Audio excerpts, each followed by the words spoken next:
বন্ধুরা, যদি আপনার কাছে এটিএম কার্ড থাকে তাহলে কিন্তু আজকের ভিডিওটি আপনার জন্য। কেননা ইতিমধ্যেই আরবিআই অর্থাৎ ভারতীয় রিজার্ভ ব্যাঙ্ক নতুন একটি আপডেট নিয়ে এসেছে।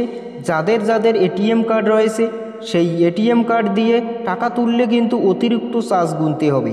তা কতবার টাকা তোলার পর এটিএম থেকে চার্জ কাটবে, তার সঙ্গে কত টাকা করে কাটবে, সমস্ত কিছু আজকের ভিডিওতে দেখাবো। তাই ভিডিওটি স্কিপ না করে সম্পূর্ণ ভিডিওটি দেখবেন। চ্যানেলে নতুন হয়ে থাকলে চ্যানেলটি সাবস্ক্রাইব করে বেল আইকনটি অল করে রাখবেন, তাহলে আপনার কোনো ভিডিও মিস হবে না।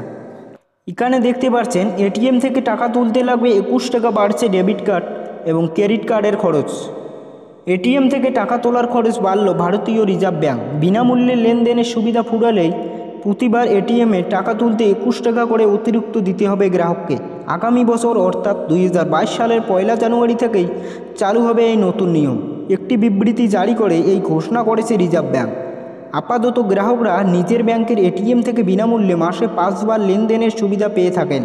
এই লেনদেন টাকা তোলা ও জমা করা সংক্রান্ত হতে পারে, আবার অর্থনৈতিক অন্যান্য পরিষেবা সংক্রান্ত হতে পারে।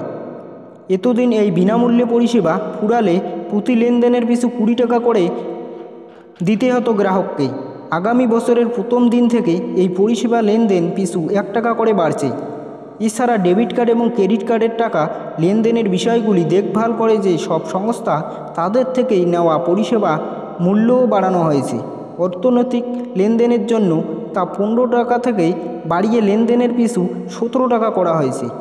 অর্থনৈতিক লেনদেনের ক্ষেত্রে 5 টাকা বাড়িয়ে করা হয়েছে 6 টাকা। আপনারা বুঝতেই পারলেন, আগে কিন্তু 4 বারের বেশি টাকা তুললে 17 টাকা করে জিএসটি সহ চার্জ কাটতো। এখন কিন্তু 2022 সালের 1 জানুয়ারি থেকেই কিন্তু চালু হবে নতুন নিয়ম।